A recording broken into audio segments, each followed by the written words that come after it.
hear me. I know we've been on the trail pretty much for 7 weeks. Over 3 days, I know I hit 19 cities in one 3-day period. So we're working hard, and so my voice is kind of losing. So that means I'll speak a little less and go get some rest, because tomorrow's a new day and Friday's a new day. We have a rally. Is tonight Thursday? Today's Wednesday. Sorry. We have an event in Dallas tomorrow night, and then we have a rally in Kingwood with Ted on Friday, and then I'm back here Saturday, and then I'm back in Houston Sunday, and we have Donald Trump coming to Texas on Monday. Honestly, Stephen, we've been working closely with the campaign, and we're so glad to have him come. So I'll speak a little less, but I have a feeling that Jonathan, where's Jonathan? Jonathan, where are you? Yeah, he's after me, and Louie's after him. I think between those two, they can fill my time. It won't be a problem. Two bold conservative leaders, in both Jonathan and Louie, of course, and the others here. Really, thank you for putting this together. She was very kind. We talked about this back in the summer, I guess, and so thank you for doing this for Connie. Connie Burton is indispensable. I can't lose her. We can't lose her. I can't go back to Austin in January and have a Wendy Davis clone, or a Wendy Clone Davis, or whatever you want to call it. I mean, I can't. I mean, think about what Wendy Davis did. She brought a scene to the Texas Senate through that filibuster that I had never seen before, and no one had ever seen in history. It was disgraceful, undermining the rule of law, undermining the decorum of the Senate. It was disgraceful. And sadly, her fellow Democrats, sadly a few in the Senate and many in the House, were cheering that near riot on. We don't need any more people who act and think like that. We don't need any more people in the Texas Senate who are acting like the people in Portland blocking streets, or the people calling on the Supreme Court doors. That's not who we are. You know what? I'm so proud of the Tea Party movement and proud of our activist movement. And you all know I'm saying this truthfully. The media doesn't believe this. But when all the Tea Party events and activist events we've gone to, I never saw anyone misbehave. I never saw anyone be rude. I never saw a candy wrapper left on the floor. I mean, we are respectful. We didn't like Barack Obama, but we didn't try to destroy him and tear him down like they're doing to the President of the United States. We didn't like the Supreme Court justices that he nominated, but we didn't treat them like they treated Kavanaugh. There's such a divide in our country now, and a divide between the two parties, that we can't let them have an inch. So I need for you, when Connie said vote early, I need for you, and vote straight ticket. I want to tell you why this is more important than ever. And I need for you to explain this to your friends. The Democrats have invested all of their money at the top of the ticket to Beto and the congressman, as Louis knows. Congressmen that shouldn't even have a race. Even Brian Babin down in South Houston. I mean, his opponent has more money than he does. And Brian's not even on the scorecard of being a competitive race. Or John Carter. And so they're funding those people at the top, and I'll tell you why in a moment, and another strategy. Hey, look, they're not giving Luthi Valdez any money. I mean, first of all, you should be disqualified for running for governor if you're a sheriff and you can't find your gun.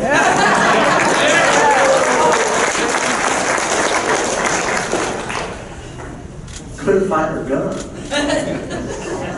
Didn't pay her taxes. Can't really put a sentence together. So they're not helping her. They're not giving money to my opponent. You're saying, who's your opponent? I'm not telling you. He still, even though he's unknown, he'll walk in and get 38, 39, 40, 41% of the vote automatically like every Democrat.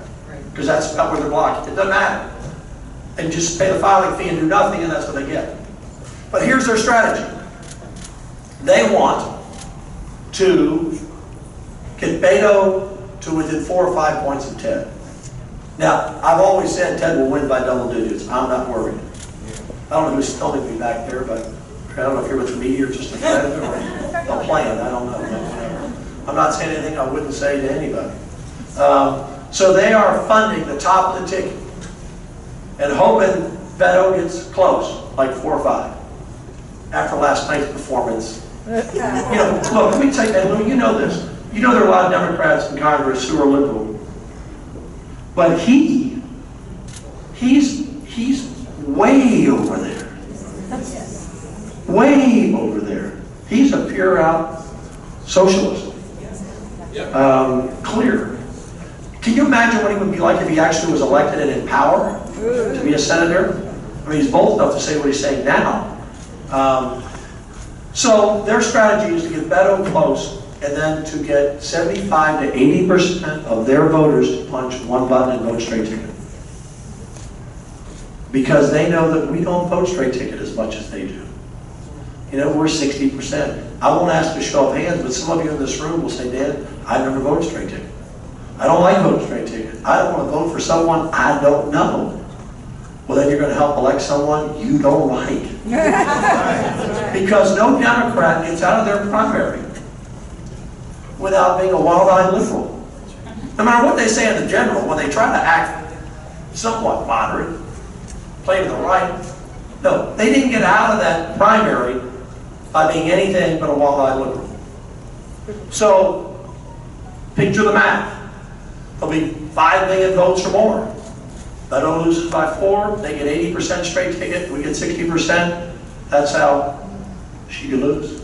That's how our judges could lose. That's how our sheriffs could lose. That's how our House members will lose. That's how their congressmen will lose. That's their strategy because a party is built on a pyramid. At the top of the pyramid is your U.S. Senator and your Congressman, and next is your Governor, Lieutenant Governor, Attorney General, your statewide, your Supreme Court Justices, your Senators, your House members, your county judges, your mayors, your councilmen, your commissioners, your constables, all the school board members. That's a party. They can't take us at the top. Loopy's not going to beat Greg Abbott. Beto is not going to beat Ted Cruz. But if they get that race close, and that's why they're pouring in $16 million in that race, and they outvote us 15, 20 straight ticket, then everybody down that ballot who votes for Beto gets the same vote he gets. But not every Republican is going to get the same vote that Ted gets. So that's what you need to explain to people. You need to vote straight ticket. You know, since the last election, we're having straight ticket voting in Texas. There were only 8 states left that had it. Because it wasn't good government. Because people could put their name on the ballot, do nothing, and just win by being elected at the top. You know, Obama, remember, was at the top of the ticket. Or Republican at the top of the ticket. We want people to run for office to actually have to present themselves to you on why you should elect them, as opposed to being able to hide. It's good government.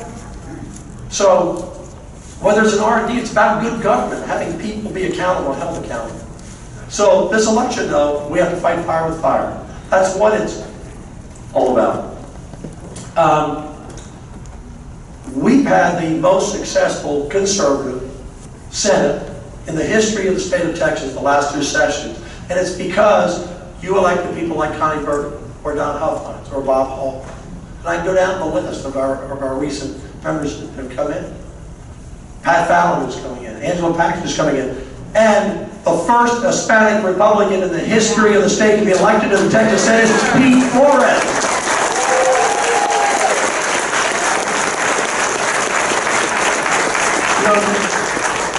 I don't know Newt Gingrich well. I met him a few times, but he called me after Pete won. And then the White House called him. I went to Washington a few weeks ago. They wanted to know, how did you all win that race? I mean, the Democrats have held that seat since 1879. Oh, wow. It's 66% Hispanic. That district was drawn by court order to be a district for a Democrat. I was on redistricting at the time. I remember the fight. How did he win? People are stunned. It's about big choices, number one. It's a big choice election. Forget all the tax and all the back and forth, all that. Put all that aside. who looks better, who dresses better, who seems friendlier, all that side. What do we stand for? What do they stand for? We want a secure border, they want an open border. We want to protect the Second Amendment, they want to take the guns. We want to protect religious freedom, they want to deny it. We want to protect innocent life, they want more abortions. We want lower taxes, smaller government, they want bigger government, bigger taxes. I mean, that's the difference. There's no middle ground anymore. So, Pete Flores, you have to, I told the White House, I told you have to have 5 things to win a tough race. And this applies to Connie, she has a tough race. Number 1, you have to have a good candidate. In Pete and Connie, good candidate. Number 2, you have to have someone that works hard. Connie and Pete. Look, there's some good candidates, they just don't work hard. And there's some people that really work hard, but they're not working smart. So you got 2 things, Connie and Pete. 3, you have to have the funding. It's expensive to run a race. 4, you have to have the right message. 5, you have to execute the plan. Pete Flores had the right message. We have said for a long time as Republicans that Hispanic voters will be with us because they identify more, and when Chris and I met 5 years ago on a phone call, and I spent an hour to pick his brain and learn from him, and then I ended up saying, well, by the way, what do you do for a living? He said, well, radio and television. And I said, what are you doing now? He said, well, I just moved back. I'm looking for a job. And I just lost my morning talk show host in Houston. And God's just put on my heart, hire that guy. I didn't know him. I had not met him yet. I hired him, put him on the air. I said, you're on the air for 2 weeks. You did a great job now at WPAP. Hired him, so he does my show in the morning in Houston. My station, he's here. Great guy. But I learned a lot from him. But the message that Pete Flores took against Pete Gallego, his Democrat counterpart, was the issues I talked about. Pete Flores talked about reducing property taxes, and that's a message even in rural Texas. He talked about protecting life, protecting the border, protecting the Second Amendment. And in a district that's been held by Democrats for 130-some years, that 66% of Hispanic that was drawn for a Democrat, and just 4 years ago, he lost it by, Pete lost when he ran last time by 20 points. That's how much the world is changing so fast. And the Hispanic voters in Texas get it. And they get it around this country. And if the Democrats think they're going to take the Hispanic vote in the United States of America for granted, they are wrong, and they're surely not going to take it for granted in the state of Texas. So, Pete will be a great member of the Senate. I was there last week and swore him in on Friday. It's a historic moment for Texas. It was also something else that happened. Every group, every Republican group came together for Pete. Because look, we have some moderates in our party, not many, a thimbleful. They used to meet in the Speaker's office. Just a thimbleful. Sorry, John. I appreciate his public service. I'm glad he's retired. No, I mean both of those things sincerely. I appreciate his public service, and I'm glad he's retired. So there are some moderates in our party, and there are conservatives in our party. There are pro-life people in our party. There are business Republicans who don't care about the pro-life issues, and pro-life people who don't care about the business issues. In Pete Flores' race, everybody came together. Groups that never came together. So that's what we have to do in Connie's district and every district. Every Republican has to line up. Okay, so not every Republican agrees with me on every issue. No one in this room, but not every Republican. No, I understand that. And not every Republican agrees with every Republican on every issue. But the alternative is what I explained. They've gone off the deep end. They want to undermine our Constitution and our country.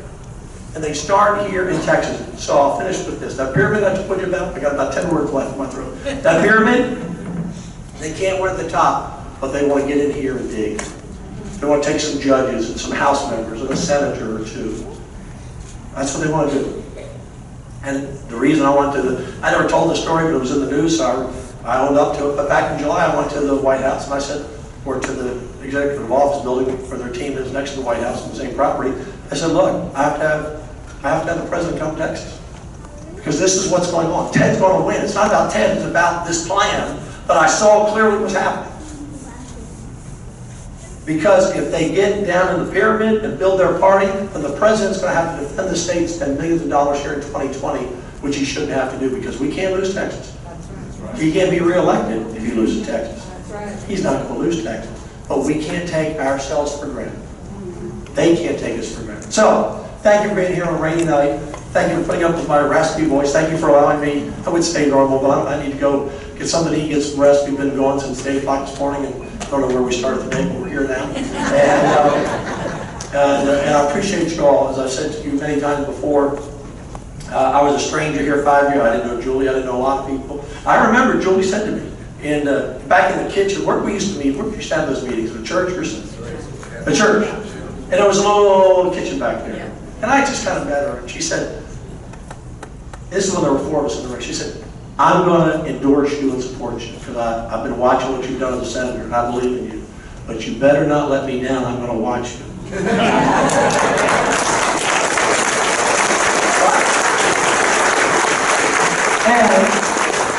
I don't think I've let her down. I think I've kept my word. We've done everything we promised to do, at least in the Senate. Some of those got to keep in the House. But that didn't bother me at all. Because every elected official that brings themselves before you for your vote and your trust should be willing to say, hold me accountable. That's right. It doesn't mean we're going to win every battle. It doesn't mean we're going to be 100% agreement. But if you can get a 90%er, if you vote for someone who keeps their word, is with you 90%, Reagan was happy with 80. I like 90. Jonathan Stigler wants 99. And I thank him for his courageous leadership. Even Jonathan and I don't always agree. It's hard to believe. It's usually over pastrami or meat.